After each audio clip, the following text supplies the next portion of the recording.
Hello student, welcome to YouTube study. आज की video UP board कक्षा 12 के बच्चों के लिए काफी मोस्ट इंपॉर्टेंट है।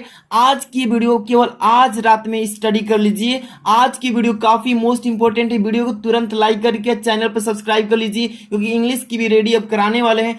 आज की इस वीडियो में देखिए कक्षा 12 हिंदी और ये जो बोर्ड पेपर में 100% आने वाले क्वेश्चन को सिलेक्ट किया गया है। काफी एनालिसिस के बाद, बहुत मेहनत के बाद इसको तैयार किया जा रहा है। तो देखिए आज की इस वीडियो में कौन कौन से क्वेश्चन को, किस तरह के क्वेश्चन को हम लोग करने वाले हैं। बहुत सारा हम लोग के पास टॉपिक है। आज की इस वीडियो को बस आप आज रात में तैयार कर लीजिए। आपको इसमें 55 नंबर इस वीडियो से अचीव हो जाएगा। 100% आप 55 नंबर तैयार करेंगे। बस शुरू से एंड तक देख लीजिए आज का टॉपिक क्या क्या है, इस वीडियो में कितने कवर करने वाले हैं। मैराथन की तरह यह वीडियो होने वाली है। समझ सकते हैं। महत्वपूर्ण गद्य और पद साहित्य से बहुविकल्पीय क्वेश्चन 10 बताएंगे। 10 ऐसे बहुविकल्पीय क्वेश्चन होंगे जो बोर्ड एग्जाम में 100% देखने को मिलेगा, क्योंकि एक जिले में ना 7 प्रकार के कोड का पेपर आता है। तो आपके भी पेपर में ये क्वेश्चन बहुविकल्पी देखने को मिलेगा, क्योंकि ऐसा क्वेश्चन को सेट किया गया है। यहां पर देखिए एक गद्यांश बताएंगे और एक पद्यांश भी बताएंगे। 10-10 नंबर का, यानी 20 नंबर का यहाँ पे 10 नंबर, यहाँ 30 नंबर। लेखक का एक जीवन परिचय बताने वाले हैं। महत्वपूर्ण जो लेखक हैं उनका जीवन परिचय 5 नंबर का बताएंगे, यानी 25 नंबर हो गया। यहाँ पे पंचलाइट के बारे में, कहानी का उद्देश्य बताएंगे, 5 नंबर हो जाएगा। आप कैसे पंचलाइट को अच्छे से तैयार कर सकते हैं, याद नहीं हो रहा है बार बार तो समझा देता हूं ऐसा ट्रिक कि आप आसानी से याद कर लेंगे। इसके बाद देखिए मुहावरा बताएंगे, संधि भी बताएंगे, विभक्ति बताएंगे। 4-4 को, मतलब इसमें से भी बताएंगे 5-5। ये 2 नंबर का आपका मुहावरा आएगा, संधि 3 नंबर का और विभक्ति 2 नंबर, ये 7 नंबर ये हो गया। यहाँ पे देखिए वाक्य परिचय, यानी कि शब्द वाक्य, ये 2 नंबर का आएगा। इसको भी बताएंगे इसी वीडियो में। जो व्याकरण से संबंधित क्वेश्चन हैं, शब्द अर्थ, यानी कि मतलब प्रवाची शब्द 2 नंबर का आता है, इसको भी बताएंगे। अनेकार्थी शब्द ये भी 2 नंबर का आता है। और वाक्य संशोधन, यानी शुद्ध वाक्य करने के लिए ये भी 2 नंबर। आज की वीडियो काफी मैराथन की तरह है, इसको पूरा बात कीजिए और हिंदी में 100 में 100 तैयारी करके आइए। मेरा आपसे यही है। मतलब कि आपको एक कोटि सुनाता हूं, ध्यान से समझिएगा कि रख हौसला वो मंजर भी आएगा, रख हौसला वो मंजर भी आएगा, प्यासे के पास चलकर समंदर भी आएगा, थक हर कर न बैठ ए मंजिल के मुसाफिर, मंजिल के यानी कि मंजिल भी मिलेगी और मिलने का मजा भी आएगा। तो आप लोग के लिए कोटि कैसे मोटिवेशन के थ्रू आप इस वीडियो को पूरा अंत तक देखिए। आपके पास आखिरी मौका है, इसको तैयारी कर लीजिए। अब देखिए सबसे पहला क्वेश्चन, आप एक एक चीज को आपसे मैं बता रहा हूं कि 10 बहुविकल्पी में से आप कितने सही करते हैं, क्योंकि आखिरी आपका टाइम चल रहा है। आप कितने तैयारी किए हैं, आप मन में आप इसका आंसर जरूर बताइएगा। गद्य और पद दोनों से आपको क्वेश्चन बताएंगे। सबसे पहला क्वेश्चन, अरे यायावर रहेगा याद। ऐसा क्वेश्चन सिलेक्ट किया हूं कि बोर्ड एग्जाम में आपको पेपर में देखने को मिल सकता है। अरे यायावर रहेगा याद, इसमें से डायरेक्ट मैं आपको सीधे सीधे आंसर ही बताऊंगा। टाइम नहीं इन्वेस्ट करना है, आपको डायरेक्ट आंसर ही बताऊंगा, ठीक है। अरे यायावर रहेगा याद कौन है, तो इसके अंग्रेजी है। जो भी बच्चे इसका याद किए हैं अंग्रेजी सभी का सही है। नेक्स्ट क्वेश्चन यहाँ पे देखिए, सुमित्रा नंदन पंत को ज्ञानपीठ पुरस्कार उनकी किस रचना पर मिला है। यहाँ पे देखिए लोकायत पर, युगांत पर, कला और बूढ़ा चांद चिदम्बरा पर। तो जो भी बच्चे कह रहे हैं कि मेरा चिदम्बरा आंसर होगा, सभी का सही है। नेक्स्ट क्वेश्चन आपके सम्मुख है, चुंबते चौपदे के रचनाकार। और जितने क्वेश्चन सेट किया गया है काफी मोस्ट है, इसमें 10 लिया गया है इसलिए कि काफी मोस्ट है। चुंबते चौपदे के रचनाकार कौन है, तो देखिए अयोध्या सिंह उपाध्याय जी हैं। आप लोग जो भी लोग इसको आंसर तैयार किए थे उन सभी का सही है। नेक्स्ट क्वेश्चन आपके सम्मुख में आ चुका है। यहाँ पे कृतिलता के रचनाकार कौन है, सारंग गधर, दलपति, जगनिक, विद्यापति। जो भी बच्चे कह रहे हैं कि विद्यापति होगा, इसका करेक्ट आंसर सभी का सही है। नेक्स्ट क्वेश्चन 5 नंबर पे आ चुके हैं, हरी घास पर क्षणभर कृति निम्नलिखित में से किसकी है। देखिए यहाँ पर जो भी बच्चे कह रहे हैं कि इसका अंग्रेजी होगा, यानी कि तीसरा नंबर ऑप्शन, उन सभी का सही है। 5 क्वेश्चन करा दिया हूं, 5 में से आपने कितना मन में बैठाए रखिए, कितना गलती किए हैं, कितना सही है, क्योंकि यही एग्जाम में आपको काम आने वाला है। यहाँ पे देखिए गद्य पद दोनों सम्मिलित क्वेश्चन हैं। यहाँ पे तीसरा सप्तक का प्रकाशन वर्ष। ये क्वेश्चन मैं बार बार कराया भी हूं और ये वीडियो जो है आखिरी है, इसमें मैराथन में सभी क्वेश्चन को इंपॉर्टेंट के रूप में सेलेक्ट किया गया है। तीसरा सप्तक प्रकाशन वर्ष कौन सा है, तो ये हो जाएगा सन 1959। जो भी बच्चे को याद है सभी का करेक्ट हो गया। नेक्स्ट क्वेश्चन आपके सामने है, इंदुमती कहानी के लेखक कौन है। इंदुमती जो कहानी, इसके लेखक कौन है, तो किशोरी लाल गोस्वामी जी हैं। जो भी बच्चे याद किए हैं, दूसरा नंबर क्वेश्चन, इसका ऑप्शन सभी का सही हो जाएगा। जो भी बच्चे अभी तक वीडियो को लाइक नहीं किए, लाइक कर दीजिए। इंग्लिश की भी रेडी यहाँ पे जबरदस्त तरीके से कराने वाले हैं। 8 नंबर क्वेश्चन, क्या भूलूं क्या याद करूं, आत्मकथा किसकी है। जो भी बच्चे कह रहे हैं कि इसका हरिवंश राय बच्चन जी का है, तीसरा नंबर यानी ऑप्शन उन सभी बच्चे का सही हो गया। नेक्स्ट क्वेश्चन आपके सामने आ चुका है, राम की शक्ति पूजा कविता के रचयिता। ये भी question very very most important. Ram की शक्ति पूजा कविता के रचयिता कौन है। जो भी बच्चे कह रहे हैं कि इसका होगा यानी कि सूर्यकांत त्रिपाठी निराला जी, उन सभी का सही है। देखिए ऑप्शन मैं पढ़ नहीं रहा हूं इसलिए कि आपका टाइम इन्वेस्ट होगा, आपको वही डायरेक्ट आंसर क्वेश्चन का आंसर बताते चल रहा हूं। ठीक है, आप अच्छे से प्रिपरेशन कीजिए। आप हार्ड वर्क के साथ स्मार्ट वर्क भी करिए, ठीक है ना। हार्ड वर्क करिए लेकिन सही दिशा में कीजिए। यहाँ पे 10 नंबर क्वेश्चन, साहित्य लहरी के रचयिता कौन है। तो इसमें से जो बच्चे बोलेंगे सरहप्पा होगा, यानी कि 2 नंबर ऑप्शन उन सभी का सही। अब बताइए कि 10 बहुविकल्पी में से आपने कितना किया है, क्योंकि पेपर में तो 10 आएगा ही, पहला प्रश्न में और दूसरा में, दोनों में मिलकर आपने कितना किया है सही, आप जरूर कमेंट करके हमको बताइए। अब देखिए इसके बाद हम चलते हैं आगे आपके कौन से क्वेश्चन पे। तो एक ऐसा महत्वपूर्ण गद्यांश लाए हैं जो कि वेरी वेरी मोस्ट इंपॉर्टेंट है। इसको पहले अच्छे से सॉल्व करेंगे, फिर इसको बोर्ड एग्जाम में कैसे लिखना है, काफी बेस्ट इंपॉर्टेंट बता रहा हूं। देखिए ध्यान से, इस पर फोकस कीजिए। गद्यांश पर लिखा है कि साहित्य कला नृत्य गीत अमोद प्रमोद अनेक रूपों में राष्ट्र जन अपने अपने मानसिक भावों को प्रकट करते हैं।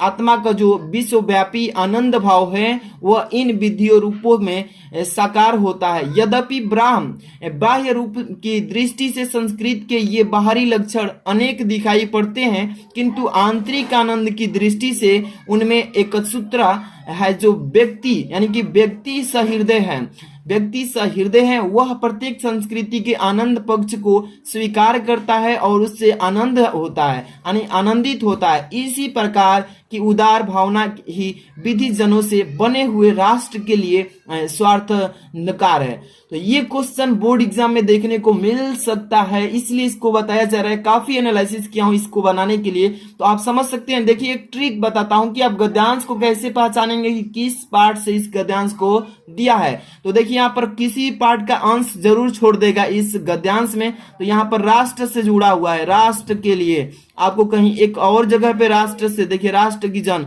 यानी राष्ट्र का स्वरूप जो चैप्टर है आपका, उसी चैप्टर से इस गद्यांश को लिया गया है। और इस चैप्टर के लेखक कौन है, वासुदेव शरण अग्रवाल जी है।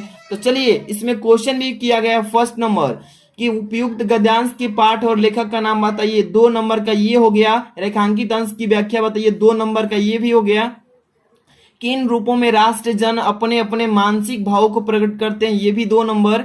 यहाँ पे सहृदय व्यक्ति किसको स्वीकार करते हुए आनंदित हो जाते हैं। यहाँ पे प्रस्तुत पंक्तियों में लेखक ने राष्ट्र के किस स्वरूप पर प्रकाश डाला, ये भी 2 नंबर। तो सबसे पहले 2 क्वेश्चन को आपको करना होगा याद करके, और 3 क्वेश्चन का जवाब इसी गद्यांश में छिपा हुआ है। ठीक है, तो चलिए देखिए इसका पहले पाठ का लेखक का नाम और शीर्षक का नाम। तो चलिए सबसे पहले यही है आपका गद्यांश का, हम यहाँ पे डायरेक्ट आंसर बताएंगे क्योंकि टाइम इन्वेस्ट नहीं करना है, आपको सीधे सीधे बातें समझाना है। पाठ का नाम यानी पाठ का नाम क्या है, राष्ट्र का स्वरूप। समझ में आ रहा है ना, राष्ट्र का स्वरूप चैप्टर है। लेखक इसके कौन है, तो डॉक्टर वासुदेव शरण अग्रवाल जी हैं। ट्रिक से समझिए, कोई भी गद्यांश हो या पद्यांश, आप उस चैप्टर के अंश जरूर उसमें मिलेगा, तो वहां से आप समझ सकते हैं। 2 नंबर का क्लियर कर लिए।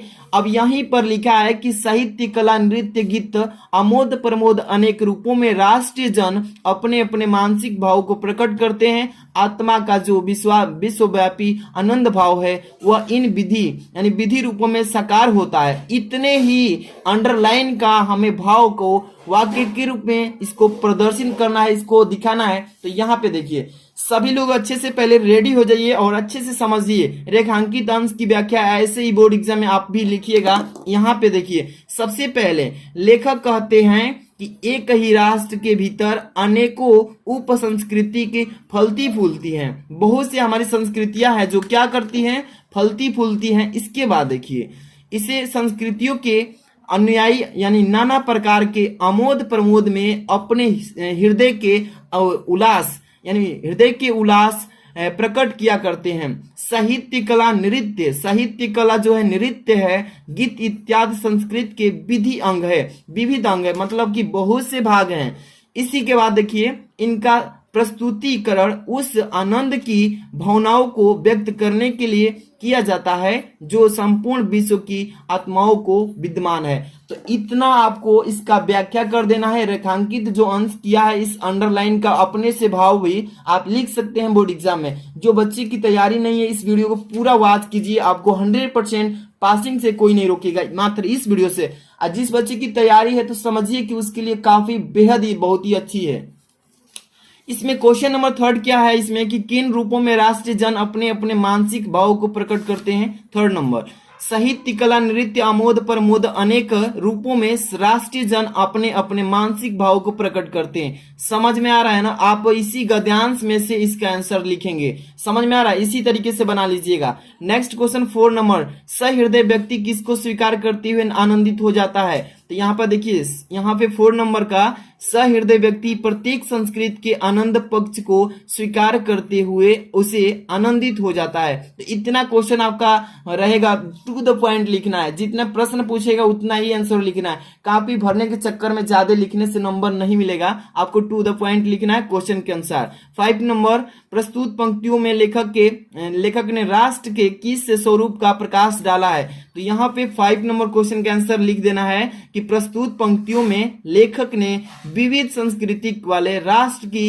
एक सूरता और उसके एकीकृत स्वरूप पर प्रकाश डाला है। तो ये हो गया आपका एक महत्वपूर्ण गद्यांश। ठीक है, इसको तैयार कर लिए ना, इसको एक बार दो बार अच्छे से देख लीजिए। अब इसके बाद एक महत्वपूर्ण, मैंने पद्यांश भी बताने के लिए बोला था, तो इस पद्यांश को अच्छे से तैयार कर लेना। देखिए पद्यांश क्या बोल रहा है कि ज्यों ज्यों लगती है नाव पार, उसमें अलौकित सत्य विचार, इस धारा सा ही जग का क्रम शाश्वत, इस जीवन का उद्गम शाश्वत है, गति शाश्वत संगम, शाश्वत नभ का नीला विकास, शाश्वत शशि का यह रजत हास, शाश्वत लघु लहरों का विलास, हे जग जीवन की करड़ाधार, चिर जन्म मरण के आर पार, शाश्वत जीवन का नौका विहार। मैंने बोला था ना कि जब भी गद्यांश या पद्यांश करेंगे तो आप पूरा पढ़ेंगे तो आपको जानकारी मिल जाएगा कि किस चैप्टर से आया है। इसके आगे थोड़ा पढ़ लेते हैं कि भूल गया अस्तित्व ज्ञान, जीवन का यह शाश्वत प्रमाण, करता हूं मुझको अमृत तो दान। जैसे ही इस पद्यांश को आपने पढ़ा है, आपको मालूम चला गया कि हाँ कौन से पाठ से, तो नौका विहार से। ट्रिक समझाए थे ना कि आपको देखिए पद्यांश कीजिए या गद्यांश, उसमें जरूर उस पाठ का नाम अंश कुछ न कुछ छिपा होगा, वहीं से आप पकड़ लेंगे। और नौका विहार को कौन लिखा है, तो सुमित्रा नंदन पंत जी लिखिए। चलिए इसमें 5 क्वेश्चन किया है। उपयुक्त पद्यांश के शीर्षक के नाम, यानी यह पाठ के नाम, शीर्षक के नाम। यहाँ पे सबसे पहले इसका यहाँ पे उत्तर लिखेंगे, शीर्षक का नाम नौका विहार। ठीक है, इसके बाद कवि का नाम सुमित्रा नंदन पंत। 2 नंबर तो क्लियर कर लिए इसी तरीके से इजिली वे से। यहाँ पे सेकंड नंबर, रेखांकित अंश की व्याख्या। यहाँ पे अंडरलाइन पे आते हैं, इस धाराशाही जग का क्रम शाश्वत, इस जीवन का उद्गम शाश्वत है, गति शाश्वत, संगम शाश्वत, यहीं तक है ना, यहीं तक पढ़ लेंगे। इसका यहाँ पे रेखांकित अंश की व्याख्या हेडिंग बनाएंगे और तब जाके इसका आंसर यहाँ पे लिखेंगे। सबसे पहले सेकंड नंबर, रेखांकित अंश की व्याख्या आपको अच्छे से हेडिंग बना लेना है। तब क्या लिखना है इसमें, देखिए जिस प्रकार गंगा की धारा आनंदित काल से प्रवाहित होती है, चली आ रही है, उसी प्रकार यह जगत मतलब होता है संसार, जगत मतलब संसार भी आनंदित काल से चला आ रहा है। ठीक है, चला आ रहा है। अब देखिए, जिस प्रकार गंगा के जल का उद्गम मतलब प्रवाह, ठीक है, उद्गम प्रवाह एवं संसार में मिलना शाश्वत मतलब होता है निश्चित, शाश्वत मतलब निश्चित है, उसी प्रकार ही जीवन का उत्पन्न होना और अंत में विराट तत्व में विलीन हो जाना, ये संतान ही है। ठीक है, विलीन होना मतलब कि समाप्त हो जाना। ये रहा इस पद्यांश का रेखांकित अंश की व्याख्या। नेक्स्ट क्वेश्चन इसी का है 4 नंबर, कि गंगा के दोनों किनारे कवि को किसके समान लाते हैं। गंगा के दोनों किनारे कवि को किसके समान लाते हैं। ये 4 नंबर क्वेश्चन का जवाब यहाँ पे देखिए कि इस संसार की गति कवि को धारा के समान ही लाती है। इतना आंसर सिंपल और टू द क्वेश्चन, मतलब जैसे प्रश्न पूछ रहा है वैसे जवाब दे देना है। 5 नंबर, कवि क्या भूल गया था, कवि क्या भूल गया था, तो इसी पर ध्यान से ये क्वेश्चन पूछा गया है। इसका यहाँ पे जवाब देना है कि कवि जीवन का वास्तविक स्वरूप भूल गया है। जीवन का जो वास्तविक स्वरूप है कि किस वास्तविक में हमें ईश्वर ने बनाया है उसको भूल गया है और अपने मर्जी के मालिक हो गया है। ये क्वेश्चन का आंसर आपको अच्छे से रिपीट करके जाना है। इसके बाद हम आपको एक ऐसा लेखक का जीवन परिचय बता रहे हैं जो कि वेरी वेरी मोस्ट इंपॉर्टेंट होने वाला है। देखिएगा इसको, यहाँ पर देखिए जीवन परिचय वासुदेव शरण अग्रवाल जी का very very most important paper के जो आपके ऑप्शंस मिलेंगे लेखक का जीवन परिचय लिखने के लिए, ये आपको जरूर देखने को मिलेगा। 5 नंबर का होता है। आपको क्या क्या लिखना होता है, जीवन परिचय और साहित्यिक परिचय। तो जीवन परिचय ये रहा और साहित्यिक परिचय ये रहा। जब दोनों लिखेंगे तो इस पर जीवन परिचय पर 3 नंबर, साहित्यिक परिचय पर 2 नंबर, टोटल कितना होगा 5 नंबर। चलिए तैयारी कर लीजिए। यहाँ से जीवन परिचय सबसे पहले टॉप में लिखेंगे, सबसे ऊपर जिसके विषय में आप जीवन परिचय लिख रहे हैं ऊपर लिखेंगे, फिर हेडिंग डालेंगे जीवन परिचय। क्या लिखेंगे, जीवन परिचय में क्या क्या मेन चीज होता है, अगर वो छोड़ देते हैं तो नंबर काट दिया जाता है। तो चीजें आप समझिए। डॉक्टर अग्रवाल जी का जन्म सन 1904 ईस्वी में। ये सन पहले जन्म सन एकदम इंपॉर्टेंट, इसको ब्लैक से आप लिखिएगा। देखिए 1904 ईस्वी में मेरठ जनपद के खेड़ा ग्राम में हुआ था। किस ग्राम में, खेड़ा ग्राम में हुआ था। आपको अच्छे से रिवाइज करके जाना है। इसके माता पिता लखनऊ में रहते थे। किसके, आपके जो वासुदेव शरण अग्रवाल जी उनके माता पिता। अतः इनका बचपन लखनऊ में ही व्यतीत हुआ और यही इनकी प्रारंभिक शिक्षा भी हुई वहीं पर, जहां लखनऊ में। उन्होंने काशी हिंदू विश्वविद्यालय से एमएससी, ठीक है, मतलब एमएस तथा लखनऊ विश्वविद्यालय से पाणिनिक, मतलब कह रहे कि पाणिनिक कालीन भारत नामक शोध प्रबंध पर डॉक्टर यानी कि डीलिटी की उपाधि भी ली है। अब देखिए इसके बाद यहाँ पे क्या करना है, ध्यान से समझते चलिए एक एक चीज। डॉक्टर अग्रवाल ने पाली, संस्कृत एवं अंग्रेजी भाषाओं, भारतीय संस्कृत और पुरातत्व का गहन अध्ययन करके उच्च कोटि के विद्वान के रूप में प्रसिद्ध प्राप्त की और मतलब कि प्रसिद्धि प्राप्त किए और काशी हिंदू विश्वविद्यालय में पुरातत्व एवं प्राचीन इतिहास विभाग के अध्यक्ष थे। मतलब क्या थे, अध्यक्ष भी चुने जा चुके थे। आप देखिए इसके बाद क्या लिख देना इसमें कि भारतीय संस्कृत और पुरातत्व का यह महान पंडित एवं साहित्यकार सन 1967 ईस्वी में मतलब ऊपर वाला जो होता है ना, परलोक सिधार गए। परलोक मतलब स्वरलोक को परलोक भी बोल देंगे यहाँ पे, ठीक। इसके बाद आपको साहित्यिक योगदान भी लिखना है इसमें, ठीक है। 2 नंबर वाला तो चीज ये छूटा है। डॉक्टर अग्रवाल भारतीय संस्कृत पुरातत्व और प्राचीन इतिहास के मतलब प्रकांड पंडित और अन्वेषक थे। इन्होंने बाणभट्ट के हर्षचरित का सांस्कृतिक अध्ययन प्रस्तुत किया और प्राचीन महापुरुषों श्री कृष्ण, वाल्मीकि, मनु आदि का आधुनिक दृष्टि से बुद्धि समान चरित्र प्रस्तुत किया। आपको साहित्यिक परिचय इतना तो लिख ही लेंगे, थोड़ा सा इनकी कृतियां भी देख लीजिए, 1-2 लाइन लिख देना है, ठीक है। सबसे पहले देख लीजिए प्रमुख रचनाएं इनकी।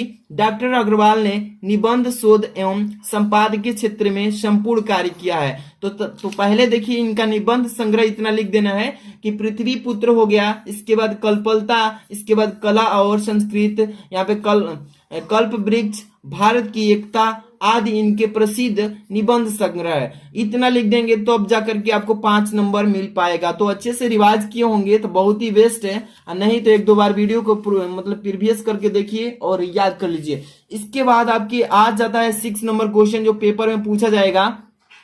आपको थोड़ा सा मैं यहाँ पे दिखाता हूँ। पेपर 2020 का ये है, ये हिंदी का 2020 का सामान्य जो क्वेश्चन नंबर 6 आता है पेपर में, यहाँ पर लेकर आते हैं। देखिए क्वेश्चन किस टाइप से पूछा जाता है कि बहादुर अथवा लाठी कहानी के उद्देश्य पर प्रकाश डालिए, या पंचलाइट अथवा ध्रुव कहानी का सारांश लिखिए। तो आपको सारांश लिखना है यहाँ पे। तो देखिए यहाँ पे सबसे पहले पंचलाइट वाला जो क्वेश्चन है इसको हम बता देते हैं, आपको 5 नंबर अचीव हो जाएगा आराम से। इसका पहले देखिए क्वेश्चन 2020 में, 19 में, 18 में, 17, 16, 15, 14, 13, 2011 और 2012, मतलब इतना बार ये क्वेश्चन आ रहा है, लगातार आ रहा है। तो ये क्वेश्चन है बहुत ही टॉप क्वेश्चन, इसको तैयार करके जाइएगा, 100% पेपर में आता है। चलिए इसको कैसे पढ़ लेना है कि देखिए फंडीश्वर नाथ रेणु, ये जो पंचलाइट के बारे में बताए हैं, फंडीश्वर नाथ रेणु जी हिंदी जगत के सुप्रसिद्ध आंचलिक कथाकार हैं। क्या है कथाकार? कथा कहने वाले।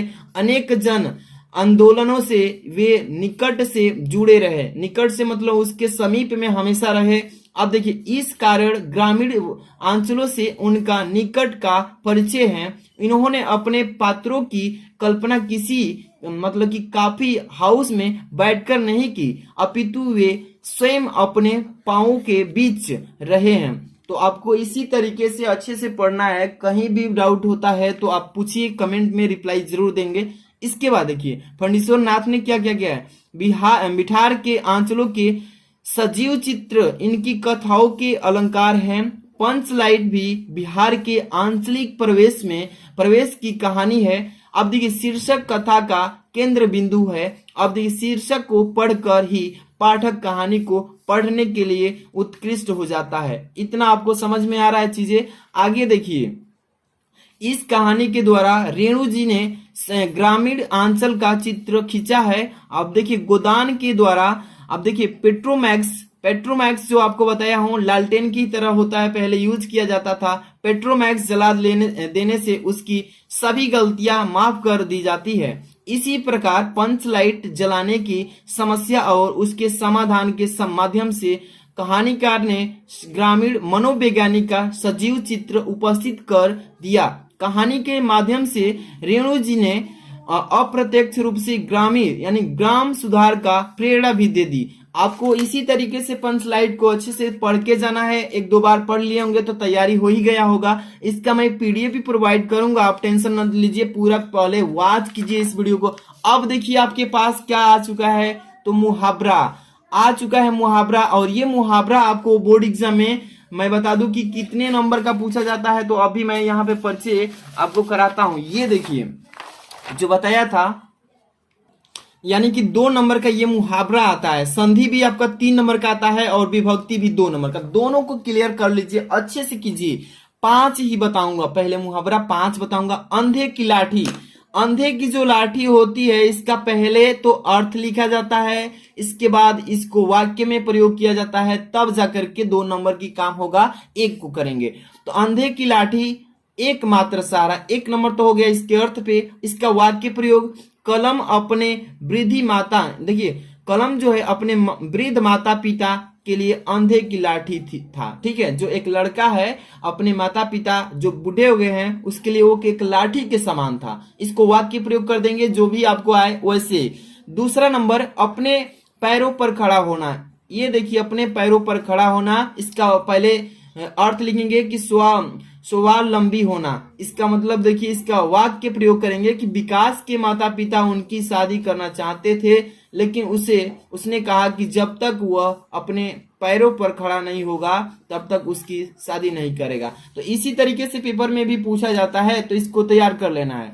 इसके बाद अगला क्वेश्चन देखिए, ईंट का चांद होना, मतलब ईंट नहीं है ईद है, ईद का चांद होना। इसका पहले अर्थ समझिए, अधिक दिखाई देना, नहीं दिखाई देना, ईद का चांद हो जाना, अधिक दिनों में दिखाई देना। ये वाला चीजें यहाँ पर लिखा गया है कि अधिक दिनों में दिखाई देना, मतलब कभी कभी दिखाई देना, उसी को बोलते हैं ईद का चांद होना। इसका वाक्य, भाई विपिन जब से तुम इंजीनियर बने हो ईद का चांद हो गए हो, वाक्य प्रयोग है इसका।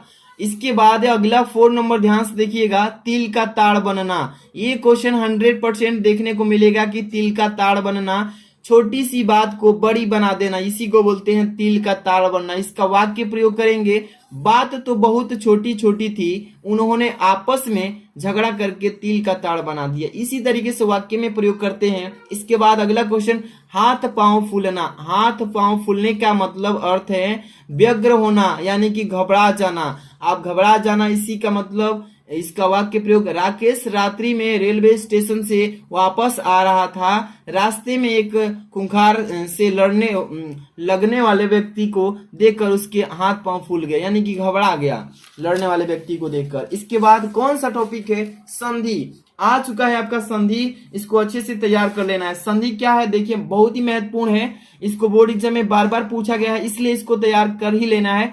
महोत्सव, आपको देखिए बोर्ड एग्जाम में ना पहले चीजें आपको समझना है कि जब भी आपको ये अ की मात्रा दिया है तो आपको ऑप्शंस में अ की मात्रा वाला ही ढूंढना है। जिसमें अ की मात्रा नहीं है उस पर देखिए गलती मत कीजिएगा। आपको चलिए बताता हूँ, महोत्सव का संधि विच्छेद यानी कि महाधन उत्सव होता है। इसमें कौन सा ऑप्शन सही है, तो महाधन उत्सव। ये देखिए इसमें अ की मात्रा है ना, तो ये वाला ख नंबर ऑप्शन सही है, महाधन उत्सव हो जाएगा इसका करेक्ट आंसर।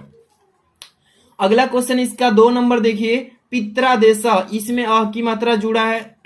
पित्रादेशा का संधि विच्छेद अगर जोड़े देखेंगे तो इसका होता है पितृधन आदेश। पितृधन आदेश, इसमें कौन सा ऑप्शन सही है, तो यहाँ पे 4 नंबर ऑप्शन जो दिया है पितृधन आदेश, ये हो जाएगा इसका करेक्ट आंसर। इसके बाद ही चलेंगे 3rd नंबर पे, क्या लिखे, प्रत्याशा। प्रत्याशा का संधि विच्छेद बताइए, पेपर में पूछेगा तो आपको कैसे जवाब देना है। प्रत्याशा का संधि विच्छेद, जो भी बच्चे जानते हैं कि प्रतिधन आशा होता है, प्रत्याशा का संधि विच्छेद यानी 3 नंबर जो लिखा है प्रतिधन आशा, ये हो जाएगा इसका करेक्ट आंसर। नेक्स्ट क्वेश्चन आपको 4 नंबर दिखा रहे हैं, इसके बाद 5, 2 ही क्वेश्चन संधि विच्छेद का है। प्रेजते, प्रेजते का संधि विच्छेद, जल्दी से आप बच्चे बताइए प्रेजते का संधि विच्छेद क्या होता है। जो भी बच्चे कह रहे हैं कि प्रधन एजते, यानी कि ग नंबर प्रधन एजते, ये ऑप्शन सही है, सभी का सही है। जो बच्चे इसको याद किए हैं इसका आंसर सबका सही है। 5 नंबर क्वेश्चन देखिए, शयनम का संधि विच्छेद बताइए। शयनम, शयनम, शयनम का संधि विच्छेद क्या होता है, तो से धन अनम होता है। कौन सा ऑप्शन में दिया है, तो 4 नंबर ऑप्शन, से धन अनम। ये हो गया ऑप्शन, मतलब 5 मैंने संधि विच्छेद बताया है। इसमें से बोर्ड एग्जाम में 100% आपको देखने को मिलेगा, तैयार कर लेना है बेस्ट तरीके से। आगे चलेंगे, विभक्ति एवं वचन। आपको डायरेक्ट यहाँ पे क्वेश्चन 4 बताए हैं, चारों का आंसर सामने लिख दिए हैं कि तैयारी में जो भी देरी ना हो, समझाएं ज्यादा इसके बारे में। देखिए विभक्ति एवं वचन, आत्मने, इसको तैयार करके जाना है। आत्मने कौन सी विभक्ति है और कौन सा वचन है, तो आत्मने, आत्मने जुड़ा है ने, तो चतुर्थी विभक्ति और एक वचन याद रखिएगा। एक वचन हमेशा याद रखिएगा और चतुर्थी विभक्ति आत्मने, ने है ना, जिसमें ने है तो उसमें चतुर्थी विभक्ति लगेगा और सब में एक एक वचन लगेगा। ये चीजें आपको ट्रिक से समझ लेना है। आत्मनि, आप देखिए आत्मनि, नी में छोटी का मतलब लग गया ना, ये सप्तमी में चला जाएगा। किसमें, सप्तमी में। ने कहेगा तो चतुर्थी, नी कहेगा तो सप्तमी, और जो वचन है वो एक ही वचन रहेगा सब में। ट्रिक से समझ लीजिए इसको। देखिए नामनः, नामनः ये आपका षष्ठी विभक्ति में जाएगा, षष्ठी विभक्ति में जाएगा नामनः, और एक वचन तो सब में ही लगेगा, एक वचन। इसके बाद देखिए आत्मना, आत्मना ये आपका तृतीय व्यक्ति, ना कह देगा तो तृतीय में, और इसके बाद नी कहेगा तो सप्तमी में, और अगर ने कहेगा तो चतुर्थी में। तो आत्मना कहेगा तो तृतीय विभक्ति और एक वचन, सब में एक वचन लगा है, ट्रिक से समझ लीजिएगा। अगर ने कहेगा तो चतुर्थी, नी कहेगा तो सप्तमी, ना कहेगा तो तृतीय। ओके, इसके बाद हम देखेंगे क्वेश्चन नंबर युग्म, शब्द युग्म वाला क्वेश्चन देखेंगे, और यहाँ पे 2 ही क्वेश्चंस बताएंगे जो कि वेरी वेरी मोस्ट इंपॉर्टेंट। अंश, अंश दोनों का उच्चारण तो एक ही जैसा है, लेकिन इसका जो लिखावट है अलग अलग है, इसका अर्थ भी अलग अलग है। चलिए इसमें शब्द युग्म जो देखते हैं कौन सा है। अंश, अंश, कमल और बादल, जल और कमल, समुद्र और कमल, कौन सा ऑप्शन सही है। जो भी बच्चे बताना चाहते हैं इसका करेक्ट आंसर फटाफट से कमेंट बॉक्स में बता दीजिए, क्योंकि रेडी कर चुके होंगे। अंश, अंश का कमल और बादल, जो भी बच्चे करें अंश मतलब, तो यहाँ पे करेक्ट आंसर बता सकते हैं। देख लीजिए इसमें से कौन सा सही है, जो भी बच्चे तैयारी किएंगे वही बताएंगे। इसमें से कोई नहीं होगा, कोई नहीं है ना, इसमें से कोई नहीं है। आप अंश और अंश का क्या होता है, तो होता है कंधा और हिंसा। कंधा और हिंसा होता है, हिंसा ये होता है ना, तो इसमें से कोई नहीं है। आप लोग समझ रहे थे कि इसमें से कौन सा है, तो कोई नहीं है। इसके बाद ही चलेंगे क्वेश्चन नंबर 2 पे। स्वर्ण, स्वर्ण दोनों का उच्चारण एक ही है, जैसे कि आपका लिखावट अलग है, इसका अर्थ भी अलग है। तो सोना और छिपा हुआ, छिपा हुआ और डरा हुआ, सोना और चांदी, सोना और उच्च जाति। तो देखिए इसका ये हो जाएगा 4 नंबर, ठीक है ना। इसके में देरी नहीं करना है, हो गया कंप्लीट। इसके बाद आपके शब्द अर्थ बता रहे हैं। शब्द अर्थ काफी मोस्ट इंपोर्टेंट है, यहाँ पे 5 ही बताएंगे, इसमें से आपको देखने को मिलेगा, तैयार कर लीजिए। अंबर, अंबर का शब्द का मतलब वस्त्र भी होता है, आकाश भी होता है, अंतरिक्ष भी होता है, लेकिन पेपर में 2 ही लिखना है इसका। वो अंबर का पूछ देगा तो वस्त्र और आकाश दोनों लिखना पड़ेगा, ठीक है ना। आगे देखिए यहाँ पे पतंग लिखा है, पतंग का बताइए शब्द अर्थ। तो सूर्य भी होता है पतंग का, पक्षी भी होता है और विष्णु भी होता है, तो आपको इसको तैयार कर लेना है। इसके बाद द्विज, काफी मोस्ट इंपोर्टेंट बता रहे हैं आपको, 100% पेपर में आने वाले। द्विज, चंद्रमा होता है, दांत भी होता है, द्विज का चंद्रमा भी, दांत भी। नग लिखा है ना, तो पर्वत भी हो जाएगा, सूर्य भी हो जाएगा। विधि लिखा है तो भाग्य हो जाएगा, तरीका हो जाएगा, कानून हो जाएगा। इसको स्क्रीनशॉट ले लीजिए फटाक से। और इसके बाद ही चलेंगे अगले क्वेश्चन पे। देख सकते हैं यहाँ पे आपके वाक्य, सबसे पहले तो अनेक शब्दों के लिए एक शब्द आपको 4 क्वेश्चन बताएंगे, चारों को रिपीट करके जाना है। क्या है फर्स्ट नंबर कि थोड़ा जानने वाला को क्या बोलते हैं? अनेक शब्दों का एक ही जवाब दे देना, मतलब जो ज्यादा बोल रहा है उसको एक ही जवाब में उत्तर दे देना। अनेक शब्दों के लिए एक शब्द आएगा पेपर में। थोड़ा जानने वालों को क्या बोला जाता है? अल्पज्ञ बोलते हैं। अल्पज्ञ मतलब थोड़ा सा ज्ञान उसके पास है। सेकेंड नंबर, ईश्वर पर विश्वास रखने वाला व्यक्ति को क्या बोलते हैं? आस्तिक बोलते हैं, आस्तिक, ठीक है ना। इसके बाद दूसरा, इसके बाद तीसरा है उच्च कुल में उत्पन्न। उच्च कुल में जो व्यक्ति उत्पन्न होता है उसको बोलते हैं कुलीन बोलते हैं, याद रखना, काफी बेस्ट इंपोर्टेंट क्वेश्चन बोल रहे हैं। 4 नंबर, सत्य में जिसका दृढ़ विश्वास हो, सच्चाई में जिसका विश्वास होता है उसको बोलते हैं सत्यनिष्ठा, यानी सत्यनिष्ठ बोलते हैं, ठीक है। ये 4 क्वेश्चन को रिपीट करके जाना है। इसके बाद वाक्य संशोधन आता है, शुद्ध और अशुद्ध छांटने के लिए, मतलब छांटना नहीं, बनाना होता है। देखिए यहाँ पे 5 क्वेश्चंस बताएंगे, पांचों को रिपीट करके जाना है। मैं भोजन कर लिया हूं, ये अशुद्ध लिखा है, इसको कॉपी में अपने उत्तर पुस्तिका में शुद्ध लिखना है। मैं भोजन कर लिया हूं तो मैंने भोजन कर लिया है, मैं भोजन कर लिया हूं नहीं, इसका शुद्ध होगा मैंने भोजन कर लिया है, ठीक है। दूसरा नंबर, पुत्री पराया धन होता है, यहाँ पे लिखा है कि पुत्री पराया धन होता है, तो इसका अशुद्ध है तो इसको शुद्ध करेंगे, पुत्री पराया धन होती है। यहाँ पे होती है चेंजिंग, कहाँ पे फॉल्ट मिल रहा है? होता है लिखा है, यहाँ पे होती है लिखेंगे, यही फॉल्ट है। थोड़ा थोड़ा सा मिस्टेक रहेगा, उसको संशोधन करना होता है, ठीक है, ज्यादा कुछ नहीं होता इसमें। 3rd नंबर देखिए, प्राचार्य ने हस्ताक्षर कर दिया, प्राचार्य ने हस्ताक्षर कर दिया, संशोधन कीजिए इसका शुद्ध में। तो प्राचार्य ने हस्ताक्षर कर दिए, प्राचार्य ने हस्ताक्षर कर दिए, कर दिया यहाँ पे आपको मतलब कि अपशब्द की तरह दिख रहा है, बट यहाँ पे संशोधन करके शुद्ध में करेंगे तो प्राचार्य ने हस्ताक्षर कर दिए, ओके। 4 नंबर क्वेश्चन देखिए, सूर्य पूरब में निकलता था, सूर्य पूरब में निकलता था, निकलता है, निकलता रहेगा। ये क्वेश्चन आपको ध्यान में रखना है कि सूर्य पूरब में निकलता था, सूर्य पूरब में निकलता है, अभी भी प्रेजेंट टाइम में निकलता है, इतना आपको चीजें संशोधन करना है। 5 नंबर, एक फूल की माला खरीद लेना, एक फूल की माला खरीद लेना, इसका शुद्ध वाक्य, फूल की एक माला खरीद लेना, फूल की एक माला, ये नहीं कि एक फूल की माला, एक फूल की माला नहीं होती है, फूल की एक माला होती है, मतलब बहुत सारे फूलों से जुड़ा हुआ एक माला बनता है, तो उसी को संशोधन कर लेंगे। तो इसमें जितने भी मैंने क्वेश्चन को कराया है, अगर आप अच्छे से तैयारी कर लेते हैं, पास होने से कोई नहीं रोकेगा। तो आज की वीडियो को तुरंत लाइक कर देना, चैनल पर नए तो सब्सक्राइब करके बेल आइकन हिट कर लेना। इसका PDF डिस्क्रिप्शन में टेलीग्राम में जोड़कर भेज दे रहे हैं। मिलते हैं नेक्स्ट वीडियो में, थैंक्स फॉर वॉचिंग।